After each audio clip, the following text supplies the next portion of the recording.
Hello friends, आपका स्वागत है हमारे चैनल पर। मेरा नाम है ध्रुव और आप देख रहे हैं द लर्नर्स कम्युनिटी। आज की वीडियो में हम बात करेंगे थर्ड सेमेस्टर के हिंदी सब्जेक्ट के बारे में, जिसका नाम है व्यवहारिक हिंदी, हिंदी ए। ठीक है, ये आपका यूनिक पेपर कोड है, आप देख सकते हैं। इस यूनिक पेपर कोड के अकॉर्डिंग ही आपका पेपर आएगा। ठीक है, अब बात करें, अगर आपके पास भी सेम यूनिक पेपर कोड है तो मतलब ये वीडियो बिल्कुल आपके लिए है, ये क्वेश्चन पेपर बिल्कुल आपके लिए ही है। आज की वीडियो में हम इस क्वेश्चन पेपर को डिस्कस करेंगे और देखेंगे किस टाइप के क्वेश्चंस जो है वो आ सकते हैं आपके एग्जाम में। एक आपको आइडिया लग जाएगा, ठीक है, एग्जाम्स के रिगार्डिंग की किस टाइप के क्वेश्चंस जो है वो आ सकते हैं। तो चलिए वीडियो को शुरू करते हैं, और अगर अभी तक आपने हमारा चैनल सब्सक्राइब नहीं किया तो प्लीज चैनल को सब्सक्राइब करें और वीडियो पूरा देखें। ठीक है, बुक का नाम है व्यवहारिक हिंदी, हिंदी ए। ये जो सब्जेक्ट है ये आता है आपका एबिलिटी इनहेंसमेंट कोर्स के अंतर्गत। 2 घंटे दिए जाएंगे, 60 नंबर का पेपर होगा। बात करें, सभी क्वेश्चन आपको करने हैं, और जितने भी क्वेश्चन है सभी क्वेश्चंस के नंबर समान है, मतलब इक्वल मार्क्स के क्वेश्चंस है।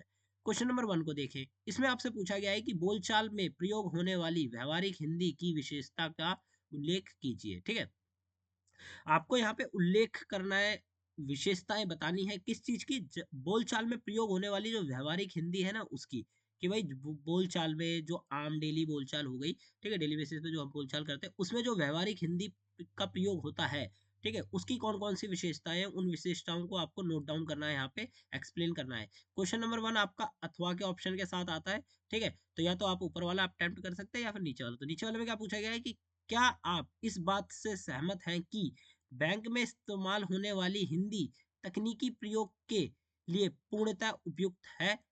अपनी राय लिखिए। ठीक है, क्वेश्चन में क्या पूछा गया है कि आपसे आपकी राय पूछी गई है। आपसे पूछा गया है कि क्या आप इस बात से सहमत है कि बैंक में इस्तेमाल होने वाली जो हिंदी लैंग्वेज है, बैंक में जो हिंदी लैंग्वेज इस्तेमाल होती है उसको हम टेक्निकली यूज कर सकते हैं। ठीक है, ये पूर्णतः उपयुक्त है या नहीं है। अगर आपको लगता है कि भाई हाँ, हम हमारी जो हिंदी लैंग्वेज है, ठीक है, जो बैंक में इस्तेमाल होती है, हम उसको टेक्निकली यूज कर सकते हैं, मतलब तकनीकी प्रयोग के लिए कर सकते हैं। तो अगर हाँ तो आपको बताने, ठीक है, अपनी राय बतानी है कि भाई क्यों आपको लगता है कि ऐसा हमें करना चाहिए। और अगर आपको लगता है नहीं करना चाहिए क्योंकि हिंदी अभी उतनी एक प्रकार से कहते हैं पूर्णता नहीं है टेक्निकल यूज के लिए, तो आपको बताना है क्यों। और यहाँ पे आपको अपनी राय को प्रस्तुत करना है। ये आपका क्वेश्चन जो है वो 15 नंबर का बनता है। ठीक है, क्वेश्चन नंबर 2 को देखते हैं। संपर्क भाषा के रूप में हिंदी के बदलते हुए स्वरूप को स्पष्ट कीजिए।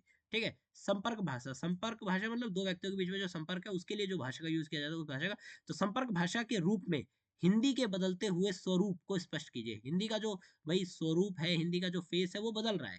ठीक है, तो उस चीज को आपको स्पष्ट करना है, यहाँ पे अपना जो आंसर है उसको बताना है स्पष्ट करके। ठीक है, क्वेश्चन नंबर 2 में का जो अथवा वाला ऑप्शन है उसमें आपसे पूछा गया है हैदराबादी हिंदी की कुछ विशिष्टताओं का उल्लेख कीजिए। भाई हैदराबादी हिंदी मतलब हैदराबाद में जो हिंदी लैंग्वेज प्रयोग की जाती है उसकी विशेषताओं को आपको यहाँ पे बताना है। ठीक है, किस प्रकार से, देखिए इस प्रकार से समझ सकते हैं, हैदराबाद में जो लैंग्वेज यूज की जाती होगी हिंदी लैंग्वेज, उसमें कुछ ऐसे शब्द होते होंगे जो कि हम यहाँ पे अपनी डेली बेसिस पे जैसे आप या हम लोग यूज नहीं करते। ठीक है, तो उन पॉइंटों को आपको यहाँ पे क्या करना है, एक्सप्लेन करते हुए चलना है, उनकी विशेषताएं जो है उन्हें बताना है। ये क्वेश्चन नंबर 2 भी आपका 15 नंबर का है। क्वेश्चन नंबर 3 में क्या पूछा गया है, बाजार में प्रयुक्त होने वाली हिंदी सामान्य हिंदी से किस तरह अलग है, साधारण स्पष्ट कीजिए। ठीक है भाई, बाजार में जो लैंग्वेज हिंदी लैंग्वेज यूज होती है वो हमारी जो पर्सनल हिंदी लैंग्वेज है, या फिर सामान्य जो है, ठीक है, जनरल हिंदी लैंग्वेज है, उससे किस प्रकार अलग है। भाई बाजार में उपयुक्त होने वाली और जो हमारी सामान्य हिंदी है, इनमें क्या अंतर है। ठीक है, ये आपको बताना है उदाहरण के साथ।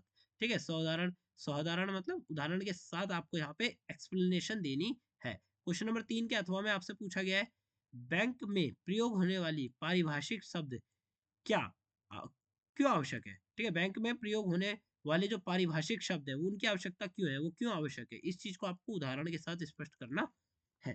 ठीक है, ये भी आपका क्वेश्चन नंबर 3 जो है वो 15 नंबर का है। क्वेश्चन नंबर 4 की बात करते हैं। इसमें आपसे पूछा गया है कि कार्यालयों में प्रचलित किन्हीं 10 पारिभाषिक शब्दों के आधार पर कार्यालय पारिभाषिक शब्दावली पर प्रकाश डालिए। देखिए, कार्यालयों में मतलब जो भी कार्यालय हैं, जो भी एक प्रकार से कहते हैं ऑफिसेस हैं, ठीक है, उनमें प्रचलित हो किन्हीं 10 पारिभाषिक शब्द, ऐसे शब्द जो कि पारिभाषिक है, उन शब्दों के आधार पर कार्यालय पारिभाषिक शब्दावली पर प्रकाश डालिए। भाई देखिए, सिंपल सी बात है, आपको यहाँ पे जो बताना है वो बताना है आपको कार्यालय पारिभाषिक शब्दावली के बारे में। ठीक है, किन चीज को याद रखने में, याद रखकर कि भाई कार्यालय में जो प्रचलित किन्हीं 10 पारिभाषिक शब्दों को याद रखकर या उनका बेस बनाकर आपको कार्यालय पारिभाषिक जो शब्दावली है या फिर डिक्शनरी है उसका आपको एक्सप्लेन करना है, उसके ऊपर प्रकाश डालना है। ठीक है, क्वेश्चन नंबर 4 का अथवा का ऑप्शन देखते हैं। तो किसी एक महत्वपूर्ण दर्शनीय स्थल से जुड़े यात्रा स्मरण पर लिखिए, यात्रा स्मरण को लिखिए। अब देखिए यहाँ पे आपको क्या लिखना है, यात्रा आपने की है किससे, किससे जुड़ा, एक दार्शनिक दर्शनीय स्थल है, उससे जुड़ी हुई आपने एक यात्रा करी, तो उस यात्रा का संस्मरण, मतलब आपको यात्रा कैसी लगी, आपको यात्रा कैसी याद है, इस चीज को आपको यहाँ पे क्या करना है, एक्सप्लेन करना है, मतलब संस्मरण लिख के बताना है। क्वेश्चन नंबर 4 भी आपका 15 नंबर का तैयार हो जाता है। ठीक है, तो ऐसे आपके 4 क्वेश्चन दिए गए हैं। ठीक है, 15 चौक 60, आपका टोटल पेपर जो है वो 60 नंबर का तैयार हो जाता है। ठीक है, 15 नंबर का एक क्वेश्चन है, 4 क्वेश्चन दिए गए हैं, आपको चारों के चारों अटेम्प्ट करने हैं। चाहे तो आप ऑप्शन वाला अटेम्प्ट कर सकते हैं, जैसे अथवा वाला ऑप्शन, या फिर आप जो मेन में दिया गया आप उन्हें अटेम्प्ट कर सकते हैं। ठीक है, तो यहाँ पे ये जो आपका क्वेश्चन पेपर है ये कंप्लीट होता है। इस वीडियो में हमने क्वेश्चन पेपर के रिगार्डिंग जितनी भी इंपॉर्टेंट चीजें थी वो पढ़ी। आई होप आपको समझ में आ गया हो कि क्वेश्चन पेपर में क्या आपके आ सकता है जब आपका एग्जाम होगा।